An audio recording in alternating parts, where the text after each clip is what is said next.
Ladies and gentlemen, good morning. What a special treat we have today. Straight from the Shark Club, in his second opportunity in front of real people, please help me to welcome Wahoo's own Larry Fangman. Come on, Larry, let's give it up for Larry.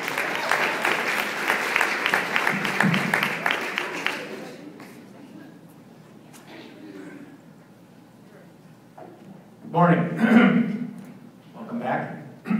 Got a little cold here. Yeah, I got started in this, for years I told my kids, I think I could do stand-up comedy. So I'd always tell them these stupid jokes, and they'd always say, "Oh, Dad, you're so funny, you should do stand-up comedy." Very sarcastic. Well, my son's a vegan, so he lost 40 pounds that way, and we go to McFoster's a lot to eat, and he saw in the bathroom door this stand-up comedy writing class. So he comes back to the table and he tore off the number and said, "All right, Dad." So I surprised him. I emailed him that night and I signed up for the 5-week class, and then I performed at the Shark Club in front of about 50 people. And I was telling Sue that, my kids were, they wanted me to, well, I don't know if they wanted me to fail, but they wanted to give me a hard time about it. But they were like, my son was saying, "Dad, you were really good." And my daughter thought the same thing. So I told her that, so that's all I needed to get up here, I guess. So that tells you what a country, huh? You just say something like that, and she invites you to do stand-up comedy based on my kid's reference secondhand. But here I am. Yeah, actually, I wasn't the scheduled speaker today. She was going to get Sean Watson from the Huskers. He was invited to talk about offense.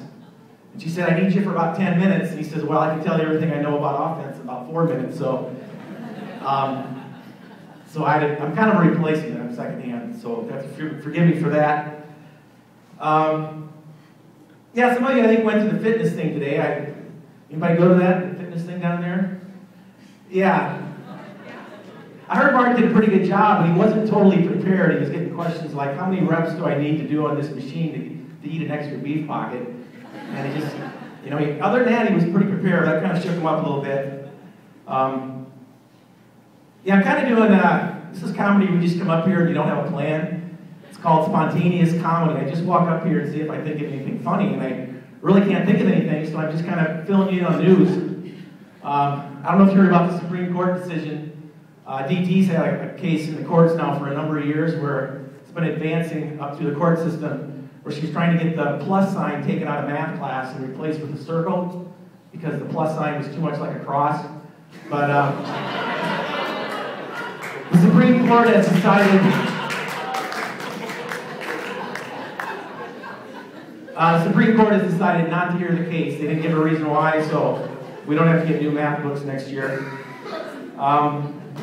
We have that federal grant where we're experimenting the different size principals in the high school to see how that affects the kids. First, we kind of had the offensive lineman type. Now we kind of got the Kevin Durant, Willoughby basketball type. And next year, it's already been, if you read your email, it's been announced, I guess. Mo Cavan is going to be the high school principal next year. Kind of like Mrs. Jones, Rosichka, that's her name. She changes her name a lot. She's going to change her name starting August 15th to Rooster Cogburn. So, Raymond and Linda, they want to be known as Linda and Raymond from now on. And things that's not news but really should be. I always wondered, I've been here with Mr. Shannon and Mr. Harris for like 10 years, and I still can't figure out who really has more hair. I think a lot of people want to know that. That'd be a great fundraiser. The band people that are betting on Mr. Shannon can put their money in this box. Those FBLA can put their money for Mr. Harris in this box, and then whoever wins gets it right gets all the money. But okay, before I came up here, I thought that was funny, but I kind of one thing about coming up here, when I told my brother I was doing this, and he works in education, and he had just had somebody who works for him show a video to the staff, and 90% of the staff was terribly offended by the video and actually had to write the guy up. So that made me, I found that out the same day I told Sue I'd do this. So I surveyed some selected teachers from the different grade levels, and what should I what should I rate this show, you know? And the high school said, make it kind of like, if it was a movie, it'd kind of be like Toy Story. Okay, that's safe. The middle school is like, well, it should be kind of like Ferris Bueller's Day Off, kind of in the middle. But I was really shocked when the elementary teachers, they're like, well, I can't even name it. Their movies were R and worse, so I kind of gave you a different impression. It kind of shocked me about the elementary teachers. But yeah, the last big news, I don't know, has anybody watched The Biggest Loser? Yeah. Okay. Yeah, it's become my favorite show. I was watching that last night, a new season. Actually have a kind of a Nebraska connection with the wrestler on there. But there's another new TV show that actually was filmed over Christmas. It's called The Biggest Gainer. And the premise of the show is they take people who since high school have never gained a pound, no matter what they eat or how little they exercise. And we actually had 2 Wahoo teachers or staff members that are on this show. Now, they can't really talk about what's happened because if you watch The Biggest Loser, at the end they always go home for like a month, and then they have the final weigh-in. Well, these 2 staff members were actually on The Biggest Gainer for two weeks over Christmas break, and now they're back home until February 1st. And like I said, the Biggest Gainer, the idea is to see if these guys can actually gain a pound or more. Whoever gains the most weight wins $250,000. And I've got some inside information that 2 of the 3 finalists are actually from Wahoo. It's Mark Watton and Jason Leibel. I know they're in the 2 of the 3 finalists. So what they would like you to do is, starting tomorrow, any candy, cookies, cake, anything like that you make, they would like you to put it on their desk, and they want to eat it all. Now, don't put it in the teacher's lounge. This isn't a sharing type stuff. I mean, they want to win that money, so just put it on their desk, and they'll take care of it. As I was walking up here, new shows. You know, we also had some new teachers this year. We had a new English teacher, Andy Mann. The only person I asked for permission to make jokes about her. And where's Andy? I wanted to stand up in case some of you don't know her. Okay. Well, when I first met Andy, you know, she goes, "Hi, I'm Andy Mann," and I said, "Yeah, I'm Larry Fangman." And she goes, "I just want you to know I can spell every word in the dictionary." I'm like, "Wow, that's impressive." And I'm thinking, I'll have to test her on that.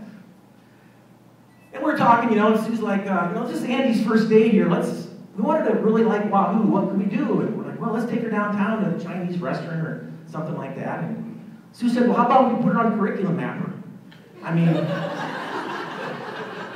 that would really make her like Wahoo. So naturally, I was like, you know, I didn't know why I hadn't thought of that.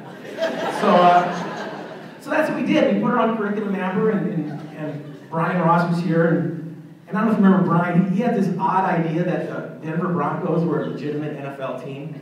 But anyway, he was there showing her some things. So she's typing stuff up, and I go back later to check how she's doing. And she said, well, I've got this paper done. I just have to do a type check. And I said, a type check? You mean a spell check? She goes, no. She goes, I ever told you I can spell every word in the dictionary? I go, yeah, that's impressive. She goes, well, I also type 250 words a minute. So every once in a while, I'll just hit a key wrong. Maybe once a page. So I call it a type check, because I'm really not checking my spelling. It's just checking my typing. I never told her. I'm a little bit more modest than some people. So I never told her that I was actually in the spelling story of my own. I was in the script spelling bee back in 5th grade. I was actually on ESPN in the first televised round. This is what my daughter always told me. Geez, Dad, when you said that, they all looked at you like you really did that. But, I was on the script spelling bee back in 5th grade. And unfortunately, I missed in the first round. And you always remember your mistakes. I missed the word scissors. I spelled it S-C-I-S-S-S-O-R-S-S. I'm probably thinking, well, you're a terrible speller. But actually, I wasn't. It was just a tactical error. I only studied the hard words, because I didn't think they'd ask me easy words. It's kind of like a football coach going for it in their 4th and 15 from their own 2-yard line. It was just a tactical mistake I made, so I am a good speller. But anyway, since I've been on the spelling bee, I've been following it ever since. It's on television all the time now. And I got this idea that, I think it's become too much memorization. I mean, kids learn prefixes and suffixes and word roots, and they don't do school activities because they have to go home and study and memorize and do all this stuff. So I came up with this idea that what they should do is just have them spell Thai names. Then they wouldn't have to learn all that stuff, and it'd just be straight, skillful spelling. For example, This is a real Thai name. This is actually a real person. He's a famous Thai movie producer, director, and screenwriter.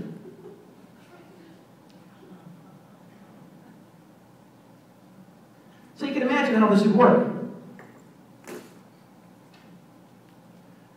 Okay, next contestant. Your word is apicat palm wet air asabaco. Sir, could you give me a definition, please? Yes, that is a famous Thai movie producer, screenwriter, and director.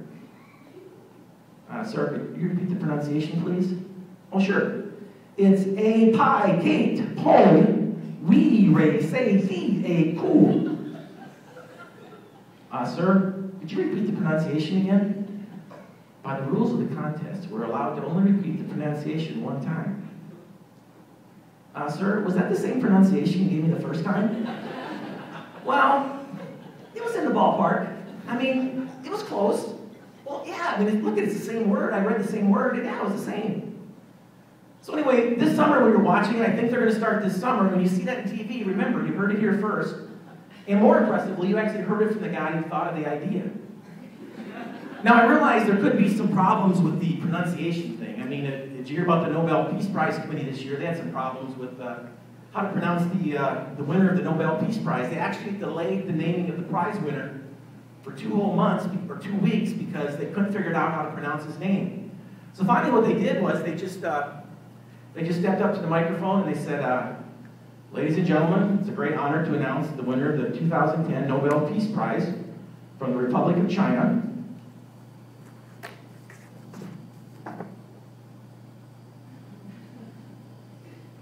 And they just held up the card like I did. They never even pronounced his name.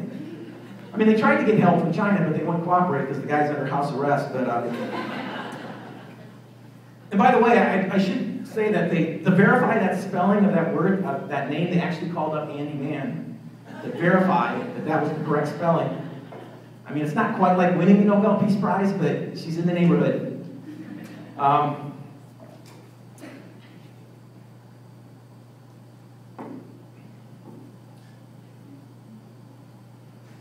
Okay. Yeah. You know, I found out with Andy that, you know, she's also my neighbor there, so that's why I guess and I hear jokes about her name and stuff from her that people tell her. So I found out that all these amazing things she tells me, though, are really true, like the spelling and the typing speed. I mean, I watch her type and I can't even see her fingers. It's like a blur. And there's lots of other things. So it did surprise me when I found out that there's actually been a song written about Andy Mann. And you all know it. And I did have the music, but I think I'm going to go without that. I don't sing very well, but I think you'll recognize the song right away. Who can make the kids wise, make learning seem brand new, shower them with love and a marigold or two? Andy Mann can. Oh, Miss Andy Mann can. Miss Andy Mann can, because she teaches the state standards and makes her scores so good. All right, that's all I have for you. Thanks a lot.